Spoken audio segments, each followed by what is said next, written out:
Today, I want to talk about a topic that used to drive me absolutely crazy: drawing trees. If you're a perfectionist like me and enjoy things being all neat and orderly, trying to capture the messy and chaotic nature of a tree can be a real challenge. But fear not, in this video, I'm going to share with you my stress-free method for drawing trees that will hopefully make you fall in love with drawing them instead of dreading them. First, let's have a look at what a regular tree looks like. Hopefully you've seen one before.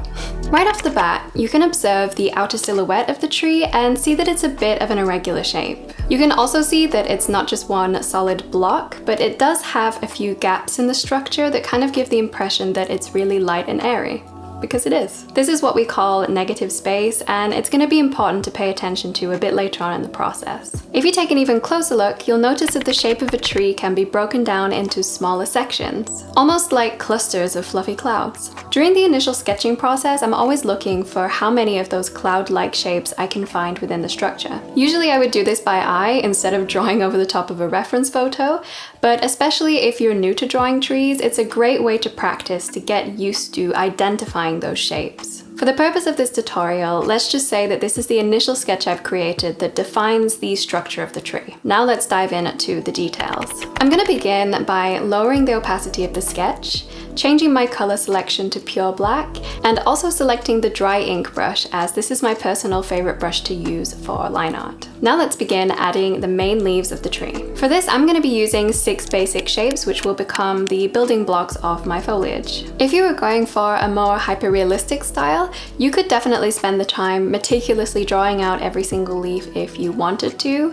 Instead, I'm going to create small clusters of leaves using these 6 shapes that I just introduced earlier. When creating these leafy clusters, try to leave a little bit of space in between each shape to give the impression that the foliage is light and airy. And for a really natural look, you can try to vary the arrangement of the shapes with leaves and curves pointing in all different directions. For example, some clusters could look like little fireworks exploding from one central point, or others could look more like trailing vines. Whatever you decide to do, having a bit of variety is essential. Just like the initial sketch phase, you should also break this process down into sections, following those cloud-like shapes that we created earlier as a guide to see where you should place the foliage. I'd also recommend that you focus on defining the outer edges of each section by drawing more leaves around the edges than in the center. If the sections are overlapping, I also tend to leave a little bit of space between where one cluster ends and another begins so that they can be more easily distinguished. As you're going through the structure of the tree, make sure to also add in a few branches here and there, as this can help make it look more realistic.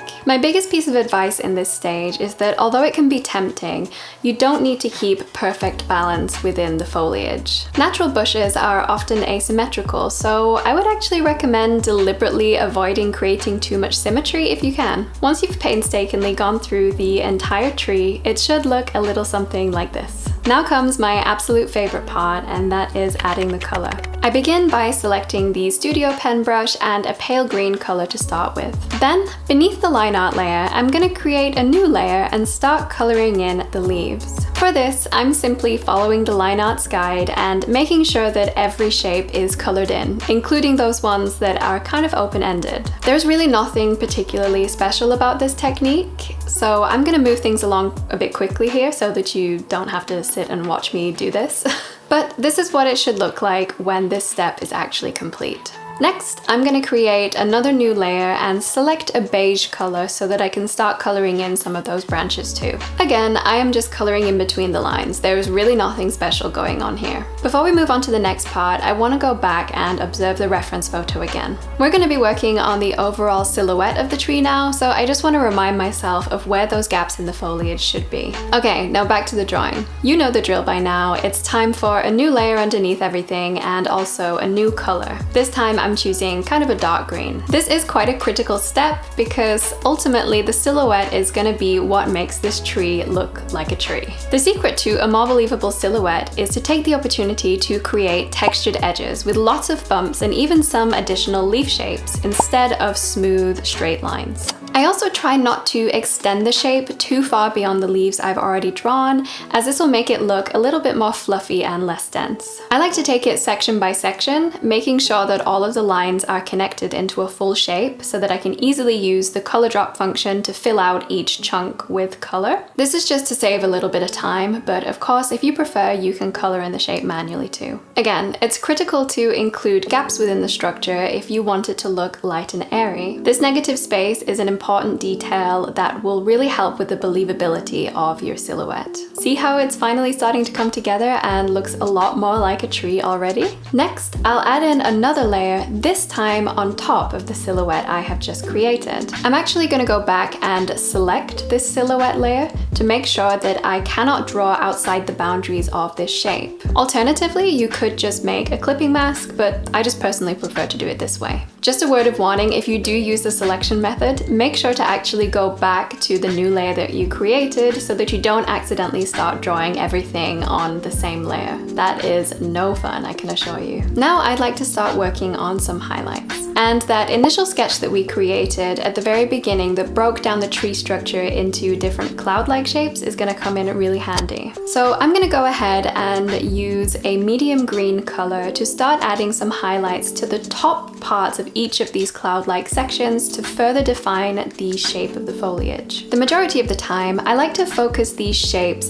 in the rough area of those clusters of leaves that we've already drawn, because these leaves are kind of sticking out in 3D space and would be more likely to catch some sunlight. During this process, I'm taking pretty much the same approach as I did with the silhouette, making sure to give lots of texture to the outer edges and also leaving plenty of gaps in between the shapes to add a little bit of visual variety. Once that's done, I'd like to add some more highlights on a new layer using that same green color as I did for the initial leaves. This time, I'm focusing the highlights directly behind the leaf clusters, and I'm just using a circular blob-like shape, which I repeat throughout the entire structure of the tree. Similarly, for the next step, I would like to use an even darker shade of green to add a little bit of shadow to those dark parts of the tree that are currently lacking in texture. Again, I'm not using any fancy techniques here, I am just making arbitrary clumps until it feels about right. Throughout this process, I've kind of discovered that the more random these shapes are, the better. It just makes it look a whole lot more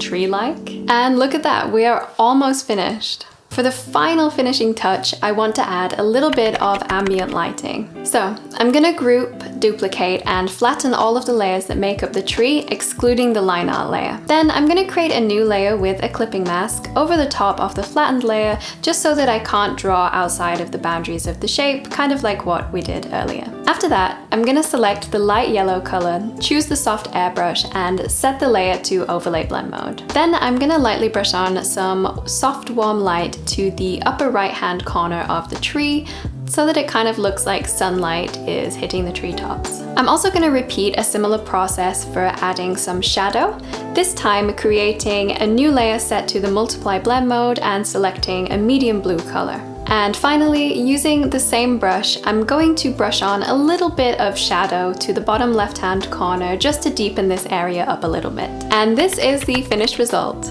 Now you have an easy method for drawing a simple stylized tree that can be used for backgrounds, urban sketching, and much more. I really hope you found this video helpful, and if you end up trying this method out, I would actually love to see what you do with it. You can always tag me on Instagram or Twitter if you try it out. These are my social media handles. Thank you so much for watching this video, and I hope to catch you again soon. Bye!